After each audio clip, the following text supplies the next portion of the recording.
Hello, I'm Mark, and this is the Fast Track Impact podcast for researchers who want to be more productive and achieve real-world impacts from their research. This week's podcast is called Impact is a State of Mind. I love it. This is a quote from Saskia Walcott, who I had the privilege of interviewing recently in a cafe. And I add this detail because I'm going to cut to the audio from this in a moment, and there is a bit of background noise. But we had only just managed to recover from a horrendous bout of giggling after one of the servers near us, just as Saskia was introducing herself and talking about impact, produced this massive impact of dropping a whole load of plates. So I'm not entirely sure how much they appreciated it, but you know what? We just could not help ourselves. There was literally tears rolling down our eyes by the third take, and we just could not manage to do this. So eventually, we pulled ourselves together and managed to record some sense, and what sense there is. So some deep sense, some deep truth here from Saskia. Saskia's been in this game for a long time.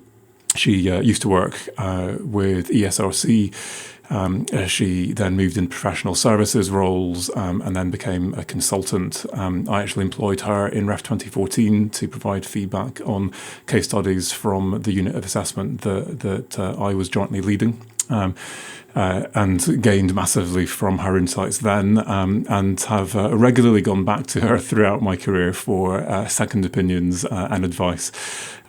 So an incredible fount of wisdom and sense. And we're going to hear about what she means by this quote, why impact is a state of mind. And this resonates, I think, quite strongly with a theme that you'll have hopefully got from this podcast so far, about the motives and why we do what we do, and at what point and how we think about impact. But she'll also talk about some of her research. So she just recently finished a research project of her own, looking at arts and humanities scholars in particular, and how they integrate impact into their work. And contrary to what she expected, she got a lot of quite positive feedback. And what this really illustrates is the power of how you think about impact to enable you to not just tick those boxes and get the funding or the case study or whatever it is that your boss or university or whoever wants from you in terms of impact. But when you actually start to integrate this now as a state of mind, as something that could potentially be positive, impact can be something that becomes fundamentally motivational in ways that you didn't expect, and that can have a positive feedback to your research. So let's head over to the interview and see what Saskia had to say. So this week I'm out and about. I'm at a conference in Edinburgh. So we're sitting in a cafe just opposite the conference, so a wee bit of background noise. And I am sitting opposite Saskia Walcott from Walcott Communications, who I've worked with for many years. And Saskia, you've written a fantastic blog. I'll put the link to the blog in the show notes. It inspired me because I think there were a couple of things in particular that were a real breath of fresh air. And the first of these is a statement that you made. And I wonder if you can tell us a little bit more about this. The idea that impact is a state of mind. Right. I'm not sure I can take entire credit for that. That's an idea that it's grown on me over the last 5 or 6 years since I've been talking about impact and presenting on impact. And actually, I think it was something that was actually said to me many, many years ago. I can't recall the academic, so I can't credit it. And it's taken me, I think, years to really grasp and understand what that means. And it's something that I like to begin my sessions with, because we've got so involved with thinking about impact as something that is just about evidence and assessment and measurement. And actually, it's about taking incredible research and putting it out in the world. And the first, for me, the most essential approach to that is being an engaged researcher, the sort of researcher